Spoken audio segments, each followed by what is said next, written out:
everyone. I'm Rosie Ward, and this is Show Up as a Leader. Man, are you in for a treat with today's episode? By the time you're done, you are going to love Nancy Pautsch, the Chief Evangelist of Stakeholder Value for Envision IT, just as much as I do. I just love every interaction I have with her, and she is such an incredible example of hitting the reset button, of letting us know that we can wake up and we can start to pay attention and listen to our inner voice and do deep inner work to be able to shift the course that we're on and have a better outcome for our lives. And she has such incredible stories and such incredible wisdom, and really shows that development and becoming our fully authentic selves is an ongoing, lifelong journey. And she has really great insights and really great nuggets and even mantras of how to shift when we have that self-limiting dialogue, when we're starting to get in our own way. And I just know that there is tons of inspiration and wisdom in her journey and in our conversation. And I know you're going to walk away thinking differently about your own lives, your own leadership journey, and have some nuggets that hopefully you can apply. And they are such an incredible organization. We feature Envision IT in our book. So I encourage you, if you have not got our book, Rehumanizing the Workplace, you can read all about Nancy's journey. You can read all about Envision IT. And I hope you enjoy the episode. Okay, so Nancy, thank you for being here. I'm super, super excited that we are chatting. And I feel like you're my sister from another mister in so many ways. Thank you, Rosie. Back at you. We're going to have fun. Back at you. I'm really happy and thankful to be here. Thanks for the invitation. Absolutely. Well, I know that when we met through Conscious Capitalism, and we are on the leadership team together for the Twin Cities chapter. And we just clicked right off the bat. And when I learned more about you and I learned more about Envision, obviously I had to feature you in the book, not just for what you're doing for the company, but I just think your story and your journey of, I call it hitting a big old reset. Like, it's never too late to hit a reset and to wake up and do the inner work that we need to show up as an effective leader, which is really what this podcast is about. And so I just wanted you to start maybe with walking through kind of I'm going to call it your leadership journey and your kind of awakening and where you're at now, because I just think it's really powerful. Oh, well, thank you. I'm glad it's helpful. So yeah, thank you. So my awakening, I guess, and it's, you know what, it was an awakening, and thank God it wasn't very traumatic, right? Or anything huge like that, but it was powerful, to use your word. Yeah. So I grew up in the technology industry, right? And it's a pretty tough industry. Detmer used the word sharp elbows, and that describes it really well. I say, take Wall Street, turn it up about 10 decibels, and you got the technology industry, right? Rough and tumble, and not conscious for the most part. I'm going to use very broad strokes. So please, right? At least certainly our swim lane of it is not stereotypically conscious. And that's how I grew up, right? And so I didn't know much else. And, you and I have talked, I'm a recovering people pleaser, perfectionist, and A-type, but I say A-type cubed because I'll outwork anybody. Oh my God, that's me. I always say I'm like quadruple A. So I just, instead of saying A cubed, I say I'm quadruple A, and I'm ongoing recovering perfectionist, because I feel like it's a daily practice. But anyway, yeah. And those for me are intertwined, right? I mean, part of my perfectionism is tied to people pleasing. Gosh, if I don't do it right, I'll outwork somebody, right? I mean, it's just funny how they're intertwined. It's just, but anyway, so I grew up in that industry, and especially with those learned behaviors, right? Or default settings for me, boy, was I thriving, quote unquote. I use air quotes, right? Thriving, quote unquote, killing it. Those were kind of words we used back then. I had a phenomenal team and was leading a great team. And my leadership style worked really well in that. I had everything that society said would make me happy, right? Title schmeidle, great income, leading a team. It was interesting because one day I was considering a problem and a decision I had to make. And of course, back then I didn't ask for help. I was not my best self back then. Not that I'm it now, but at least I'm working on it, right? But we're all works in progress. We're all works in progress. Yeah. This journey, endless. It's an endless, beautiful evolution. But anyway, I was discussing an issue with someone and not asking for help. And someone said, Nancy, as they were walking out of the room, just listen to your gut and you'll find your answer, right? You just listen to your gut. to which, especially me back then, says, ooh, gut, I got to figure out what it is. I'll fix it, find it, have my answer, right? There we go. So I went on a search for my gut. And that was the powerful instant of a moment when I think I was just listening. And I think the universe, God, whatever anyone believes in, right? But that power that said, hang on, listen to that. And I did. And I went on this pursuit for my gut, which ultimately, Rosie, was a pursuit of intuition, right? And when you go to intuition, that's a whole nother, field, right? It's just huge. And so that launched my personal growth journey and a spiritual journey hand in hand, because I think those do go hand in hand. At least they do for me. My experiences, they do. I said, holy cow. And then I came to this realization that my day job was completely conflicting with now my world outside of work, right? Because I was on this growth journey, the spiritual journey, and I mentioned my A-type cube, my work ethic, right? When I'm doing that, that was a huge side hustle. It's like I was in a PhD program outside because I was curious and wanted to learn and know and all of this.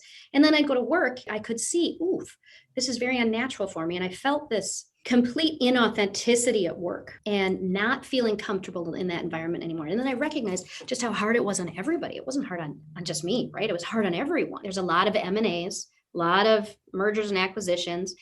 And, a lot of people are looking to sell or were just sold. And that's kind of constant turn. So it creates that short-term thinking, right?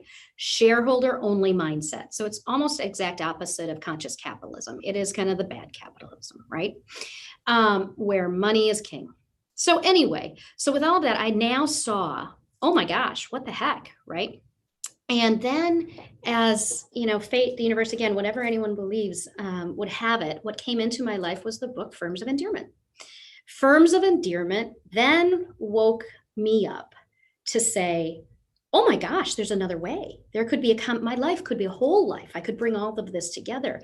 And, during all that time, during the hardship, again, I mentioned kind of the suffering that we saw. And again, we could talk about the whole reasons why so much of that. There were, again, when money is kind of the top priority in the short-term game, there's, levers and bonuses and all these structures that are put in place that, again, cause that kind of that unnatural behavior that can also cause a very unhealthy culture.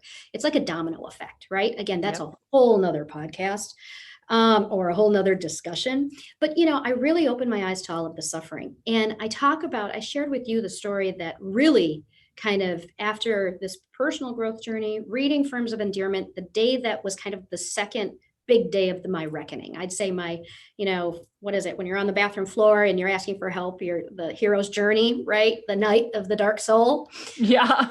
And I'm going to try really hard to just keep my composure, but was my brother from another mother, my business partner, Bill Crane, who you've met. He led in this company that we work for, he led the technical side of it. I led the business development. We were in leadership, not executive leadership, right? So no ownership stake, et cetera. And we were absorbing a lot of the pressure and leading our teams to execute on these really, I'm going to call them unrealistic, but just really big goals, right? And again, we were kind of in the middle. So we were kind of protecting our teams, absorbing a lot of the pressure, and it was falling on our shoulders. I joke, ha, ha, ha. When I joined the industry, I was 6 foot. Now I'm 4'10", right? Weight of the loaf. It shrunk you. Right. Yeah. But with Bill, we're very different, right? I'm a little more animated, as you've seen, right? And emotional potentially. And he is a rock. He's stable. He's grounded naturally. I have to do a lot of work to be grounded. He's naturally grounded. Just so many admirable things. And it's so like you're like the yin yang, right? That makes it work. Yep.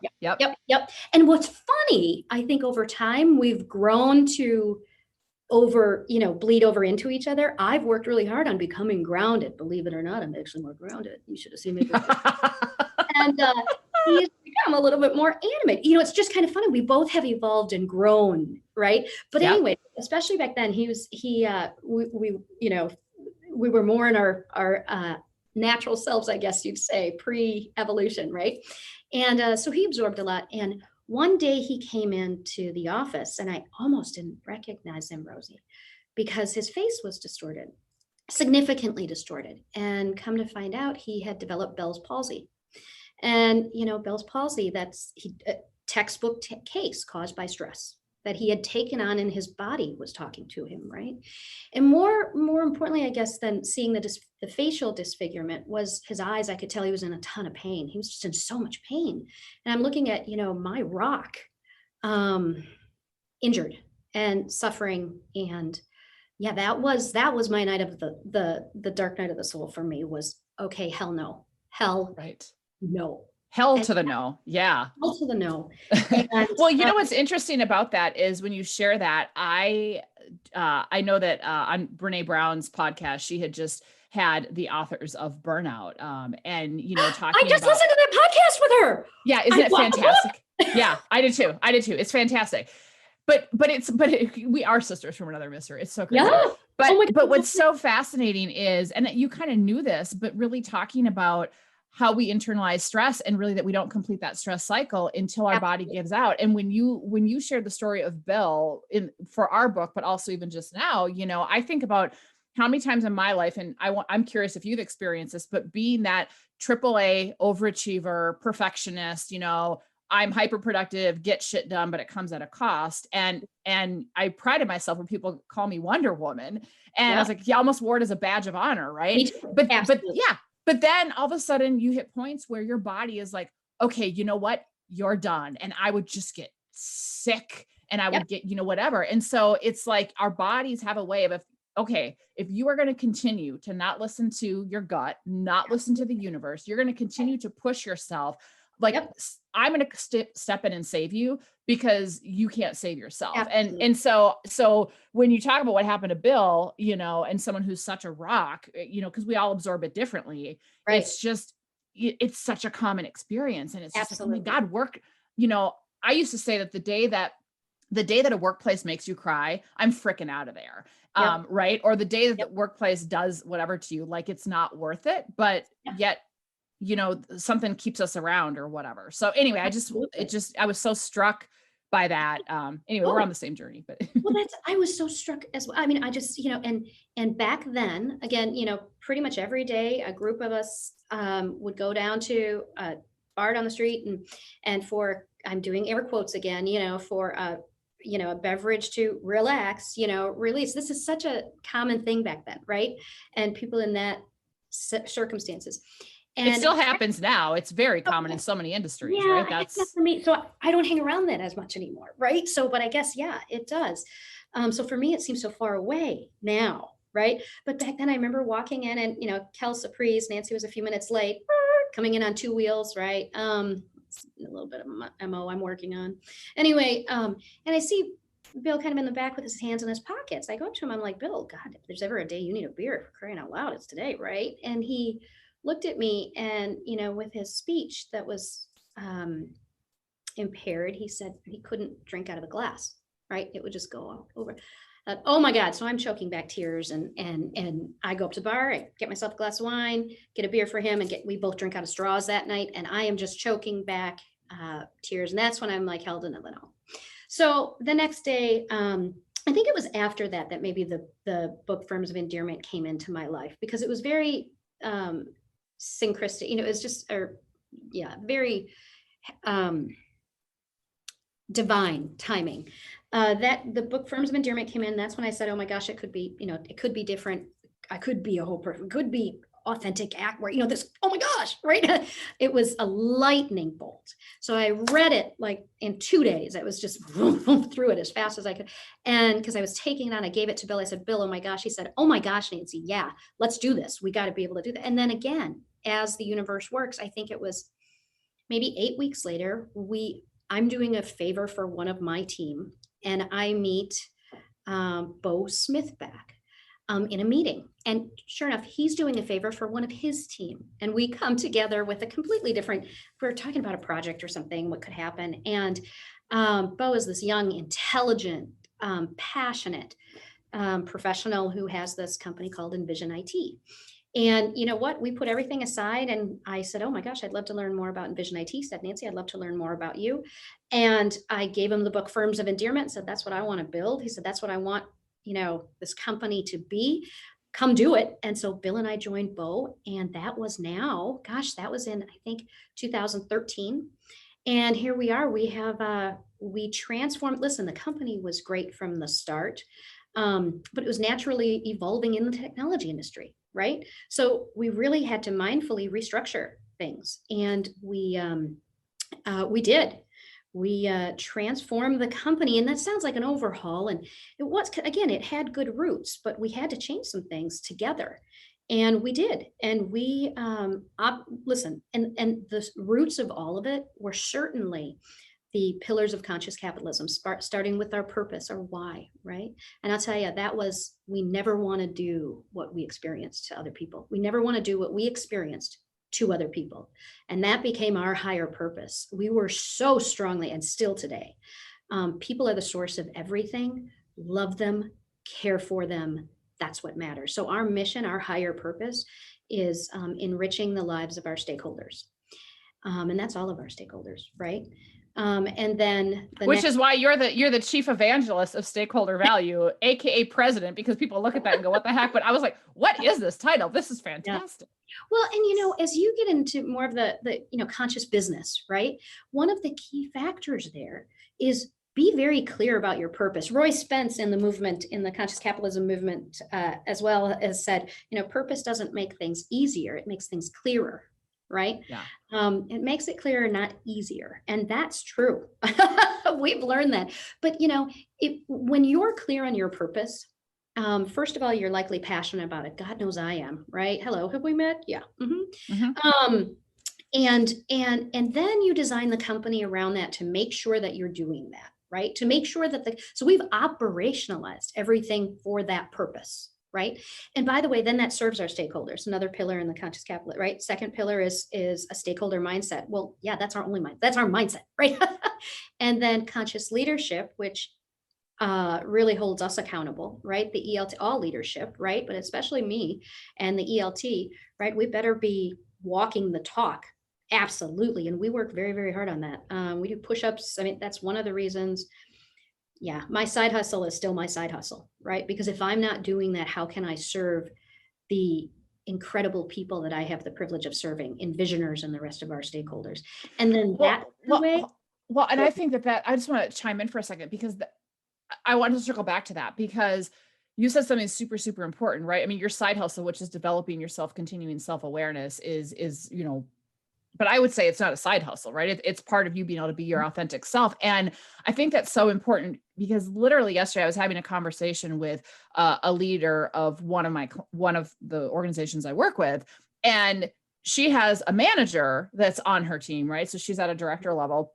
And we've had conversations about that. This manager thinks because she got a master's a couple of years ago in organizational leadership that somehow she doesn't need to develop. And she's always poo-pooed any develop. And I'm like, this is such a red flag. And we basically have come to this tipping point. And I'm like, anybody, I don't care where you're at in your life, where you're at in your career, if you don't think that you don't have an opportunity to continue to self-reflect and to continue to grow and evolve and shift your mindset and show up as a better version of yourself, like you're missing the point. Like, this is like a journey we're on. And so I just wanted to pause there, because I think what you said is so, so important. Like, it's still your side hustle. And yet you're now, the president of this successful company. You've been doing this a long time, but it's just so, so important. I feel like conscious leadership is a journey that we can all be on, and we're never done, which is why I'm doing this podcast. Right? There is no check the box. There's no finish line. And you have to enjoy that journey, right? I mean, thank God I love enriching, right? I think, right, it's part of its servant leadership. So much you mentioned self-awareness, emotional intelligence, right? Social intelligence, because purpose, oftentimes, what's my purpose on this world, right? Is bigger than just me, and the growth mindset, all of that. And if you have any one of those things, you're going to realize that's not a checkbox. You're not done. If you're actually doing any one of those things, they will bleed into the others, right? And I could go on and on about all of that, because it's also intertwined and so important. I was on a call earlier this week with Evangelist IT, the former CEO of Best Buy, right? And it was funny. We were in a small group. It was like 5 of us, I think. And one of the things he said, and I can't remember if this was his or if he credited it to someone else, but I'll tell you what, I'll credit it to you there. Was he said, not all readers are leaders, but all leaders are readers.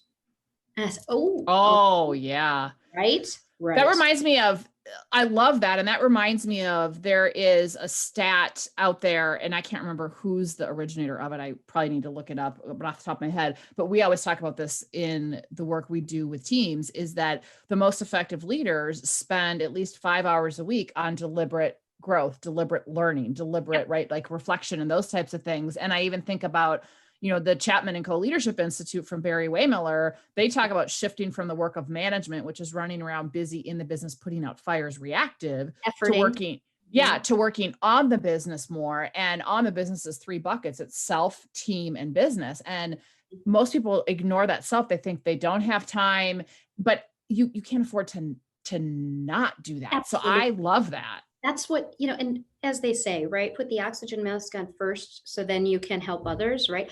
I had to learn that was really hard, right? I used to not believe that. Like you mentioned too, Wonder Woman, right? Everybody else first, right? But the minute we actually get there, in the morning, it's so funny because I'll get into the office probably 9ish. I think, oh, Nancy comes in, later. Some people might perceive that as later, right?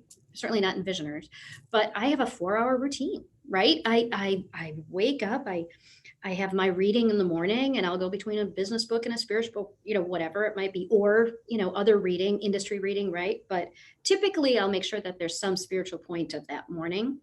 And then I'll meditate. And then I will take a walk in nature with my dog, right? And all I have to have, listen, perfection is pure fiction, right? I say that as a recovering perfectionist. I have to remind myself perfection is pure fiction. So most mornings, that's my routine. And that's what I really try. And if I have to miss one of those 3 things, okay. Like today, I couldn't walk my dog because the garbage trucks were out. Well, tell me that's not pleasant with my dog to see the garbage trucks, right? So he'll get walked later, right? But you know what? I literally just learned that with our new puppies that just came home. Is one of them, Daisy. On Wednesday, I thought she was going to lose her mind when the garbage trucks came, but the boy Finnegan was like watching them. They did such the stereotypical boy girl thing in dog format. She wanted to run and hide for her life, and he's like, "Whoo, it's something mechanical." Anyway, it was very funny. Here's the deal: mine's a Morkie, so he's half Maltese, half Yorkshire Terrier. He's little, right? And this reminds me, in a previous life, I'll tell you. So he thinks he can take on those trucks, so he goes at them, right? He's got little dog syndrome. So again, hello, right? Anyway. So anyway, so we were talking, conscious leadership as far as that third pillar. So we've got our higher purpose as far as I think most successful conscious businesses, right?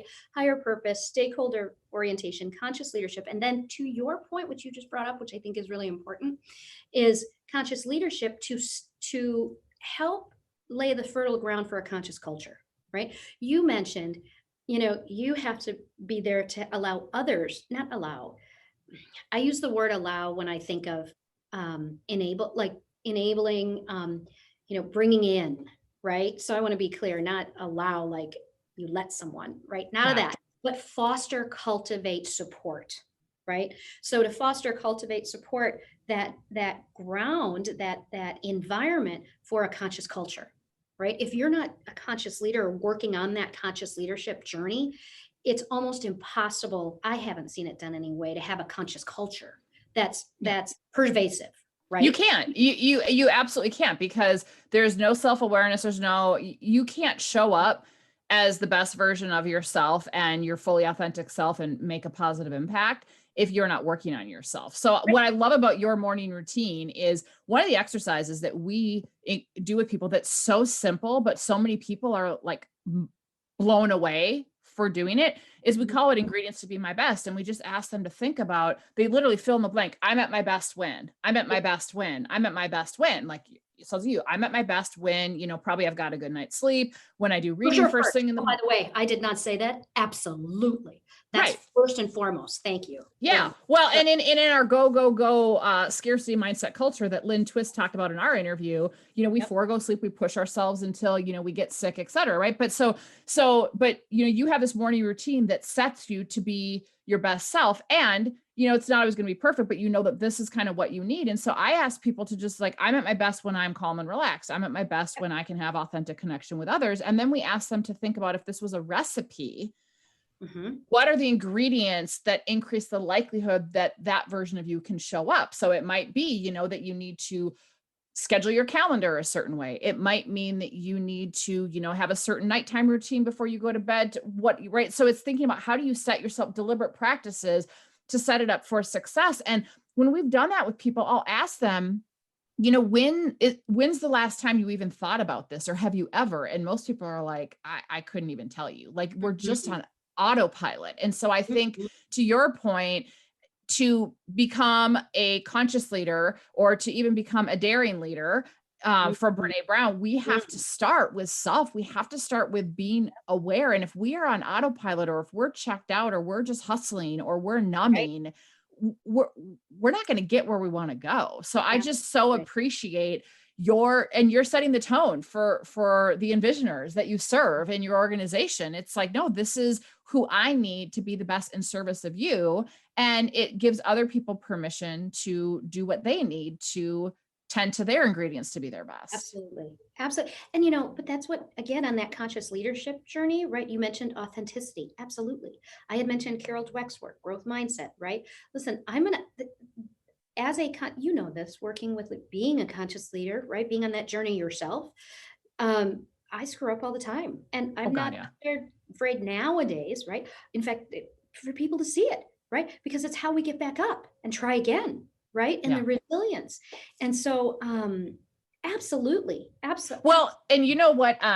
So I'm a certified Dare to Lead facilitator, and I just got done. I know. Very And important work. Oh, it's so great. And I just got done doing group with like 100 public health professionals.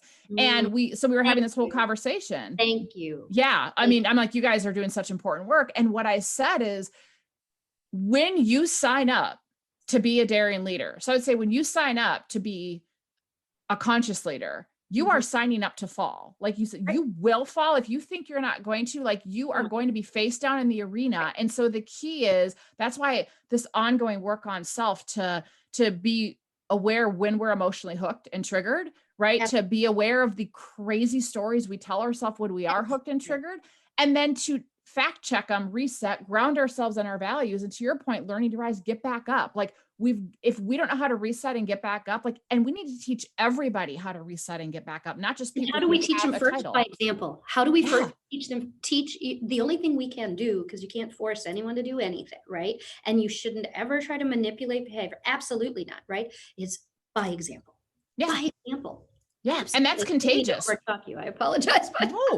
But that's totally contagious, right? And that's fantastic. So I want to ask you something, because you talked about these kind of pivotal moments where you kind of were like, hell no, and woke up. And I know I've had those in my journey that shaped me. But I'm really curious, when you think about where you're at now on your leadership journey, kind of what do you know now that you wish you knew then, and what's really guiding and shaping you, especially in this really insane time or insane environment that 2020 is? That's such a good question, Rosie. Oh my gosh. Listen, there are a gazillion things I wish I knew then that I'm learning now. I've learned now and continue to learn, right? I think once you learn something, you also keep learning it over and over and over in different ways, right? But I think, let's see, one is that it's gonna be okay. Everything, no matter what, is gonna be okay. I think I used to ask myself, or say to myself, what if? I've switched that talk track to even if. Even if it's going to be that's okay. So wait, that is say that again, because that is super powerful, because so many people catastrophize when our world feels out of control and do the what if this, what if that, what if this. So what if is fear-based, right? What if, and then guess what? We're off to the races. Your mind's doing all this stuff and and that can lead to a domino effect of negativity, right? Because we have more power than we think, right? With our thoughts. And so instead of what if, it's even if. you know what? Even if that happens, I'm going to be okay. I'm going to it's all going to be okay. Play that out.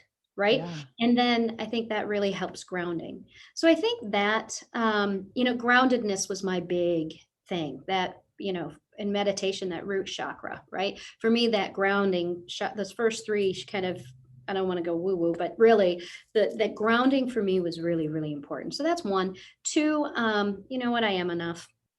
I think when you're a people pleaser perfectionist, right, it's the self judgment and what will others think. Who the cares what others think, right? I Yeah. mean, and that's not actually Yeah. true, right? I mean, in full, right? But the judging, the snarkiness type, right? I'm enough. I'm enough. Well, I love that. And that what comes to mind when you say that is two things. One is that again, I'm going to go back to Brene Brown just because we were just talking about her, but and this is the anchor of her work, but really saying that it's a Theodore Roosevelt quote that launched her daring greatly and subsequent work, that it's not the critic who counts, right? Mhm. It's not the man in the arena or woman in the arena that's passing judgment, throwing judgment, right? What she calls the cheap seats. So it's the online trolls or the people who don't care, the people who are going to judge you.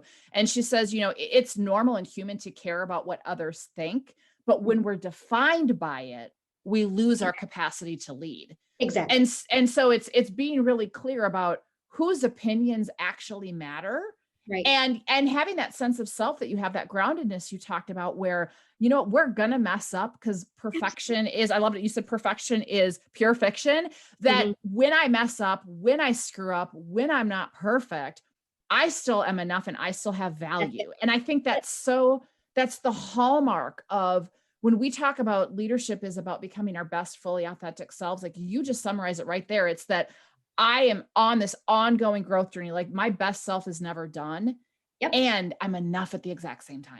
Absolutely. That's that's exactly, and that, yeah, isn't that, and that's the win-win, It right? is. It I'm is. still, I will say, so I've had the privilege of working with quite a few different uh, sages in conscious leadership and spiritual and personal growth. And yeah, Brene, pardon me, that's funny. Brene's, I did her Rising Strong workshop with her in the conscious capitalism community, and she ran us through that workshop, and it was just awesome.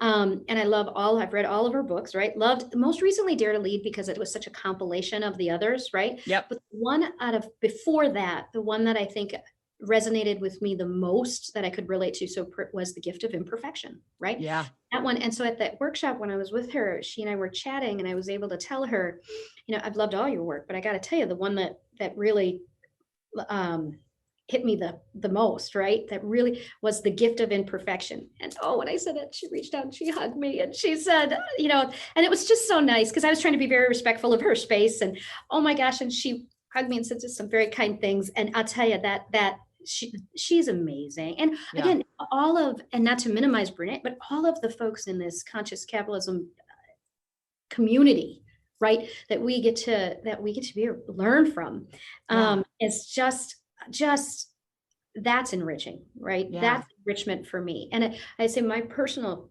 purpose for this time I'm lucky enough to have here on earth is to live an enriched life and inspire others to do the same, right? And so I'm really trying to walk that walk, right? Because like my default is to serve only others and not leave me last, right? And I've now really say, if I don't have my oxygen mask, how can I inspire others?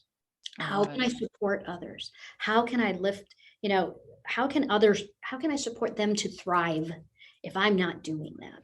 Well, Right? and I have that conversation with so many people, and I go through this myself. And I will say, for me, that as much as I say that, I realized that I had kind of gotten stuck on this, I'm going to call it hamster wheel of, traveling and busy and working and working. And for me, COVID was a huge reset, not just because we had to ground ourselves business wise in our purpose, and me personally, my purpose, and pivot like everybody else, but also it was because we were home, I was getting back to my workouts, which for me, like the Beachbody sweaty Shanti is like one of the ingredients I need to be my best. Like Yep. I like to have those workouts where I'm literally swearing at the TV, and like Yep. my husband's like, you sound like you're getting beat up downstairs, but I'm like, but that's like I like that for Yeah. me is like, oh man, right? Yeah. And getting sleep and I told you we got new puppies this last week. I've been like, granted you need to, but it's like I've been putting myself last and trying to take care of the puppies. And I just said, oh my God, this was 6 days. I'm like, no, no, no, no, no, no, no. I need to reset because I am not effective. And so when you realize that it is not selfish, because so many people I talk to, they feel selfish or they feel like they're being not helpful or they're not in service of their purpose where they maybe haven't really identified it because they're like, oh, I can't ask for help, or no, I can't set boundaries, or I can't say no, or I can't say I got to do this first because then I'm a bad fill in the blank, bad leader, bad Right. mother, bad father, bad parent, bad sibling. And it's like, no, you not doing that is actually extremely selfish because let me guess, are you actually really fully present with people? Are you patient? Are you listening? My guess is no. So you're actually being selfish by not taking care Right. of you. And you just hit on some really important things, Rosie. One, everybody has their recipe of how to be their best, and that's so important to look at that, right? That's the self-awareness thing, right? You got to dig really deep and understand yourself and go in those dark shadows and you're wise and wise and wise. And then two, you also mentioned well, let me just be clear. That sleep thing is so important. I go to bed at like for sure by 9, and Oh yeah. I have that senior citizen hours. Like I am totally early bed. Yeah. I'm 8, I'll start getting the routine by 8, right? So I can turn out light by 9.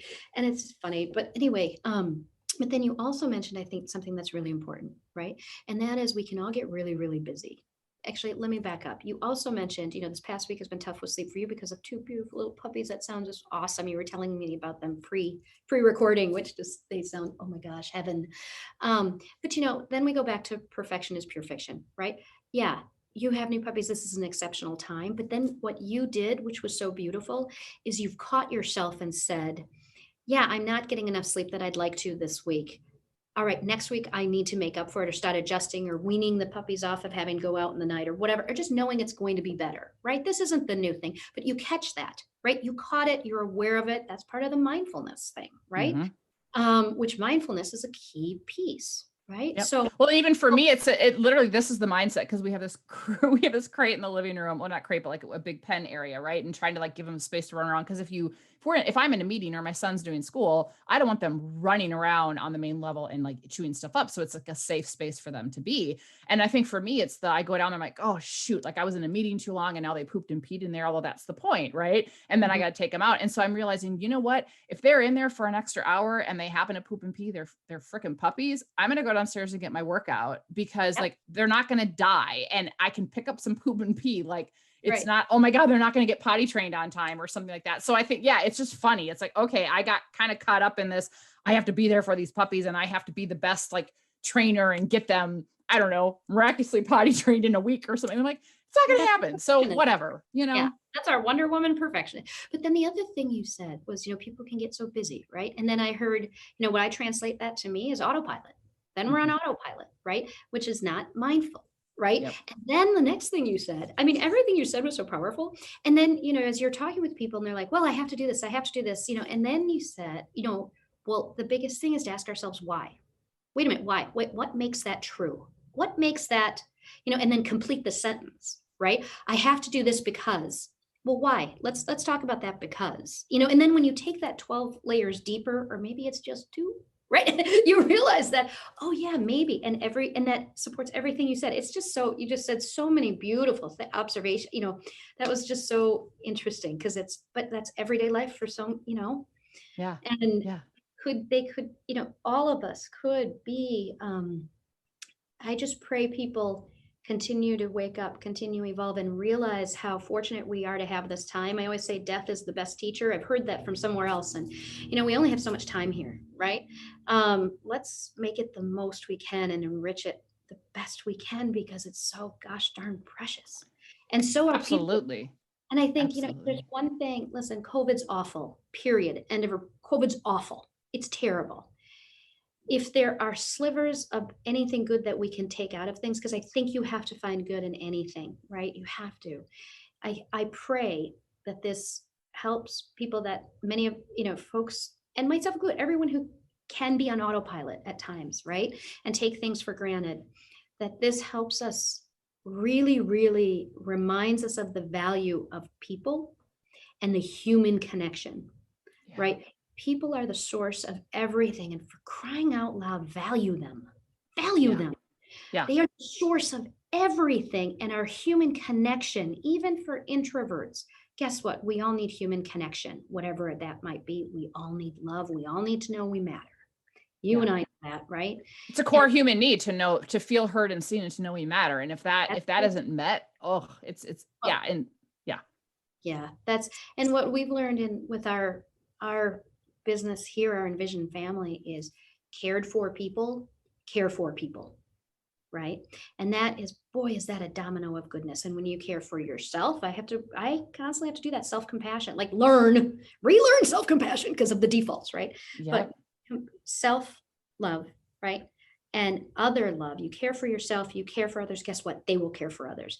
And Yeah. we can, what we're trying to do here at Envision is if we care for ourselves, we care for each other, then we care for our stakeholders, our clients, right? If we can help their day at work be better, guess what? If they can meaningfully contribute, be seen, heard, know that they matter, meaningfully contribute, have a great day at work, guess what? They're going to be their better selves when they go out to the world beyond that, right? To Yeah. the PTA meeting, to God bless, hopefully we'll have sporting events again that we can go to, right? Or their families, right? They'll be their better selves, right? Then guess what? Their kids, a better dinner together. Their kids are better. Their kids will go to class. They'll be better, you know, fellow students, better friends. Guess what? That's a ripple effect of goodness and ultimately will elevate humanity. I believe it from the core of my soul. Well, I love it. I mean, we're simpatico, but this is why I say all the time, and the focus of our book and the focus of this podcast is this whole idea of looking at leadership is us maximizing our positive impact on the world by becoming our best fully authentic selves and then supporting others to break past barriers and step into their greatness. So with that as definition, what you said just beautifully illustrates that. And in our book, we talk about, you don't need to sit back and because I don't have the title or I don't have the role or I don't have the connections or wait for someone else, quote unquote, more qualified. It's, it's grassroots, I call it grassroots organizing 101. But when you, like you said, when you take care of self and if you treat one other person or make a positive impact on someone else, right? And then what was it? There was a commercial or something in the 70s or 80s that was like, they'll tell a friend and they'll tell a friend and so on. And it was like a shampoo commercial or something, but it is that ripple effect. So I want to ask you, because these are questions that I ask each guest, but I feel like this is a good segue into this. So talked about, the being a work in progress. So what is a self-limiting story that you still find yourself telling yourself sometimes? And how do you move beyond it when it shows up so that you can still show up as a leader? Yeah. What I mentioned earlier, yeah, I think, well, maybe I didn't say it exactly, but who the heck do you think you are? You're not enough. That's not, the not enough story, right? That one. Because if anyone can kick my ass, Mike, can I say that? If anyone can kick my ass, it's me. I can kick it the best, right? I know where my jugular is and boom. So the minute I have learned self-doubt is self-sabotage.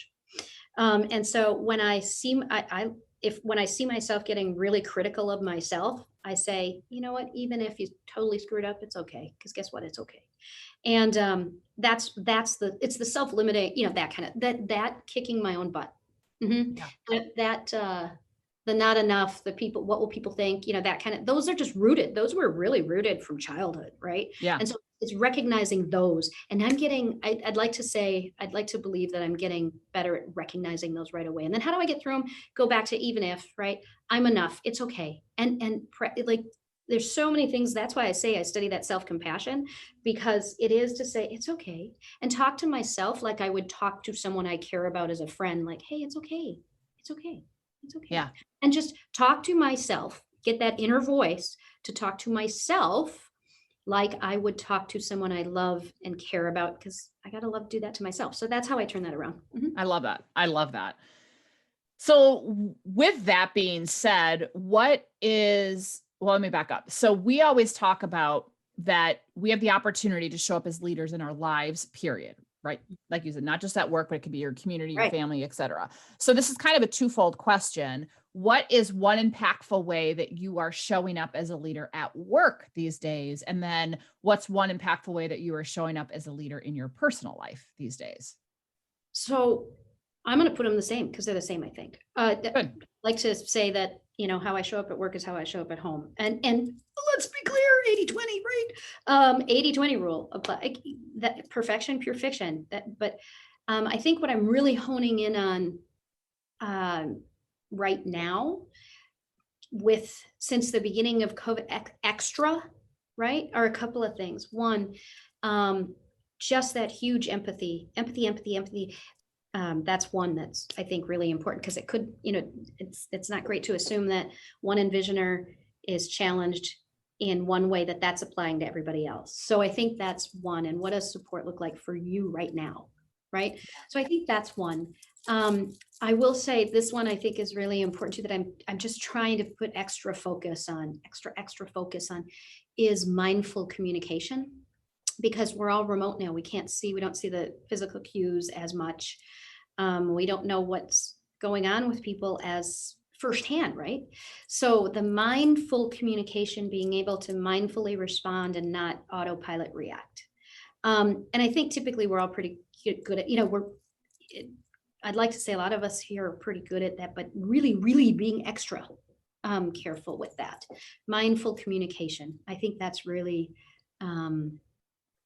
extra right now. And Good. again, I think we should always do that all the time. But again, we're not perfect, right? Gosh darn humans. But putting an emphasis to really focus on that, because oftentimes we don't truly communicate our needs. So it's not stopping with that one question and taking something at face value. And that doesn't mean 20 questions. That doesn't mean a proctology exam with every conversation, right? It means verify, right? And just help people sometimes maybe, be a really authentic listener. Yeah. I guess. I love that. Well, and that speaks to the first interview of this podcast I did was with Bob Chapman, and he talks about, the whole, not the whole episode, but a lot of the episode is about listening and how that's the core of what they do. And in our book, we also talk about, the work that we do with leaders and teams is teaching them how to listen, because none of us learned how to listen. And so it's about setting an intention. We talk about setting an intention for yourself and others. And then, like you said, it's not 20 million questions. It's not the third degree, but it's also not taking someone at face value, because a lot of times our first answer to something is the safe, politically correct, whatever. And if we just give some space and just say, yeah, and what really matters here, or what's important here, or we really just create a space of holding full presence with a person and having authentic inquiry, we create that space for them to feel heard and seen and matter, and to also share what's authentically going on with them that may not have been the first thing that was going to come out of their mouth, because it was just like the autopilot. Like, it's like when someone says, how are you doing? Oh, okay. Or hanging in. It's like those responses that aren't real, but like, no, really, like, what are you needing? What are you wanting right now? What's important right now? Where are you struggling? Let's talk about it. And you said it, the intention, right? Help, first of all, yourself, right? Understand the intention of your communication. What am I trying to communicate, right? What am I trying? And help people get with that to their intentions, right? There was a great book I loved. So I'm a reader, right? Avid meditator. Oren J. Sofer's book, Say What You Mean. That's a great book. And he's also, by the way, a great meditation teacher. Oh my gosh, as far as relationships and communication and mindfulness, but that was a really good one for me. But Nice. Again, there's a gazillion. So anyway. Yeah. Well, I just love everything about what you're doing. And I think it's so inspiring, and people can learn so much for that. So we're going to kind of shift gears with the wrap up. And this is kind of the rapid fire questions that, oh, right. So are you ready? Are you ready to play? Oh, am I? Oh, come on. Okay. So first one, fill in the blank. Living authentically is?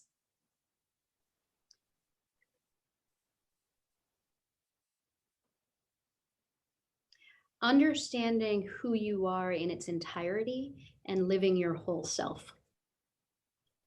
Beautiful. That's fantastic. When the world is presenting an opening, but you don't feel like showing up as a leader in that opening, what do you do? Oh, let's see. When the world is presenting an opening and you don't feel like showing up as I ask myself probably why, right? And then I go back to my intention of living, an enriched life with love. And then I always will think of other people, love, and then I'll buck it up and here we go. Let's go. That's awesome. Yeah. That's awesome.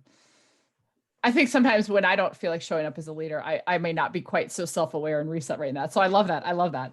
When's the last time you were courageous and how did you show up? Oh, I don't know. Gosh. Okay, sure. Right now, this podcast being recorded.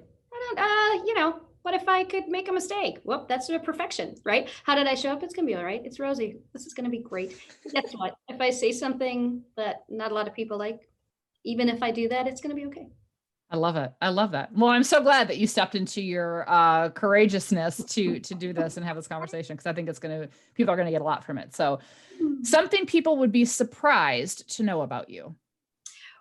So I'm often, I hear this a lot is, wow, you're only 4'10". Because when they hear me on the phone or something, they don't see me at the 4'10". And then I always wear high heels, right? So believe me, no one sees me at 4'10". And then, so if anyone sees me in my running shoes or walking shoes, the first thing they'll say is, wow, you're short. And it's just instinctively, right?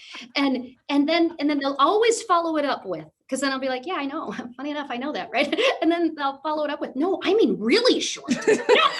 It's so funny. Like, thank you, Captain Obvious. You're right. Yes. But it's yes. They can't believe it. And you can tell it's so instinctive, like they don't, but oh, wow, you're short. Oh, I mean, really short. Yeah, I know. Yeah, it's kind of funny. Thank you. Thank you for letting me know. I was not aware. Yeah, I love it. Okay. So this one I love doing. This actually I use as an icebreaker sometimes with groups, or even we've done this around campfires. So I call it the 4 C's. So this is, if money in reality were no object, what car would you drive? What country would you visit? What cuisine would you eat? It does not have to be related to the country. And then what celebrity, living or dead, would you want to eat that cuisine with? Oh my gosh. Okay. Oh my gosh. Okay. So the first one was what car I drive? You know what? Anything that gets me from A to B in relative comfort. And then if I'm thinking of the stakeholders, that's responsible to our earth. And but please just get me from A to B in relative comfort so I can show up, my best self. Yeah. Okay. Country. Oh, that's so hard. So I used to live in Europe and I've traveled a lot of Europe and I love kind of the Mediterranean. No, that's not true. I love Scandinavia. I love all of them. But you know where I haven't been that I'd really like to go, because I've heard so many good things about this, is New Zealand, because it looks so green. They're so conscious with the environment, with everything. It just looks so beautiful. So that one, let me say, I'm curious about, and that's where I'd love to go. And then beyond that, you know what? I'd love to live 3 months or 6 months all over in so many different places. Yeah. New Zealand's on my list too, for sure. Well, so much of it, I go to the people, right? I love the culture and how it looks, and there's so much green there, at least the photos that I've seen, right? Yeah. And that is grounding to me. When I picture, the grounding and meditate on that first chakra, I think of the earth and grounding and grass growing and green. And so, yeah. That's awesome. So this does not have to be related. I don't know if New Zealand has a cuisine or not, but what cuisine would you eat? Oh, hands down. Okay. So I have to go with stuff I've already eaten, right? Because I would love to try new things. I'm a taster, forget it, right? But, okay. And I don't eat, now I do kind of a keto green-ish, like healthy, low carb. But if it didn't matter, I would take a warm French baguette and spread some really nice camembert on it, and then put it almost like a sandwich. Just eat warm camembert on a warm French crispy baguette. And then what celebrity? Maybe a little wine. Hey, with some wine, some bread, some wine. Stir right next to it. Yeah, that's all good. So then, what celebrity, living or dead, would you have your baguette and wine with? Yeah, so I'm not a real big celebrity hound. I think, Rumi. I would love to sit with Rumi and just listen to Rumi talk. Oh, fantastic. All right, a little more fun ones. Your favorite go-to movie? Oh, there's so many. Oh, So I'm kind of a rom-com gal, but also with a good meaning. I'll tell you, I no kidding. I just saw that Fishing with Dynamite. That was awesome about conscious capitalism. That was such a great movie. But something lighthearted that has a good meaning in it, like Love Actually. I love that one. It's Mhm. light, it's fun. I'm binging right now Schitt's Creek, which I think has ultimately a really good lessons in it, I haven't right? seen that one yet. I Oh, know I'm kind of really? behind on Well, but I think it's so smart. I mean, it's about what I'm seeing in it, and I'm only in season 3, is kind of the evolution of people finding what matters. And I think oh, that's really cool. interesting. Very fun. And laughing along the way. Listen, I think one of the best things for us is to have a belly laugh, a good, genuine laugh, Oh, absolutely. uh, Absolutely. cry. So, What's your go-to song? okay, I don't have one. Here's the thing.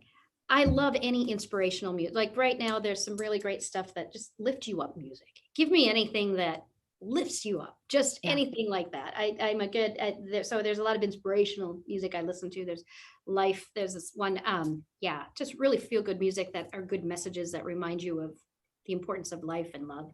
And then frivolous, I kind of think yacht rock. And I'm an 80s, have you ever heard Yacht rock. Kenny Oh my Loggins? God. Like yacht rock radio. We go, yacht. Even my son Peyton, he'd be like, Mommy, yacht rock radio. You would mimic the guy. Christopher Cross, right? And Love and then yacht rock. and then I'm an Yeah. 80s gal. So anything kind of the 80s. Yeah. Yeah. Love it. I start with the inspirational because love Yeah. that. Love that. Let's just remind, and then yacht rock and then anything 80s. Yeah, there you go. So if you're listening to 80s, then probably more appropriate, or maybe yacht rock. What's your signature dance move? Oh God. I don't know that I have one. I just shake what God gave me. I don't know. You know what it really is to just let loose and just do what feels good. So I don't think you can define that. No one really should. And no one should really see it. You're like, I'm just going to move and groove. I love it. What in another life, your job or career would be? Oh my gosh. Rosie, these are hard. I don't know. I guess whatever I felt my purpose was in another life or another, but I think it would probably always come around a connection with people. I think no matter what that would be, it would be care for people in some way, shape, or form. I'll bet. I don't know. Ooh, gosh, that's good.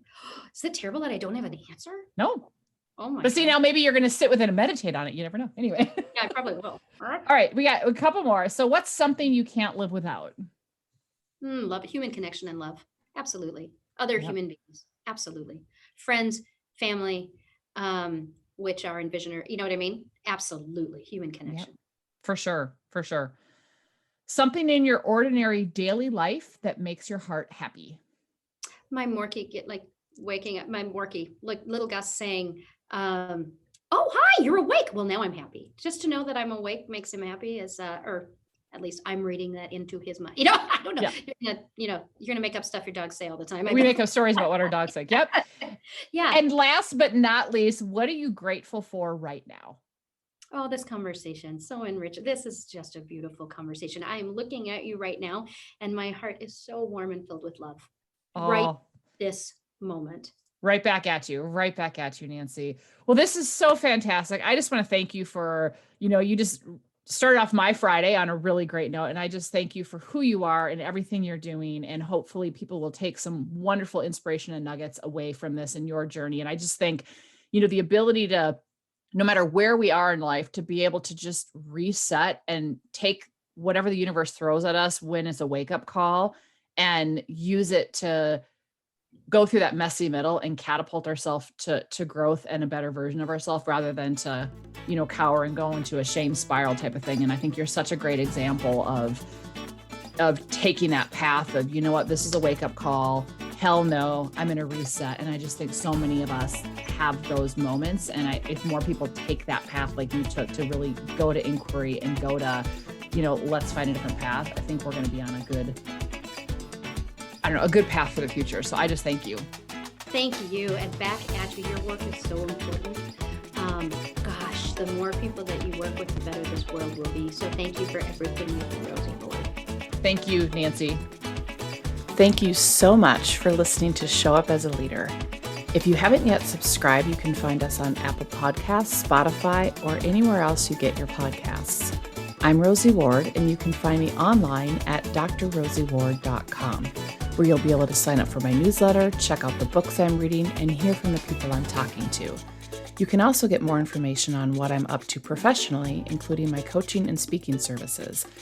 You can also find me on LinkedIn at rward, Facebook and Instagram at Dr. Rosie Ward, or email me at rosie@drrosieward.com. And I just want to remind you to remember that you have the choice every day to show up as a leader. So choose courage over comfort, embrace your humanity, and never, ever dull your sparkle. Take care, everyone.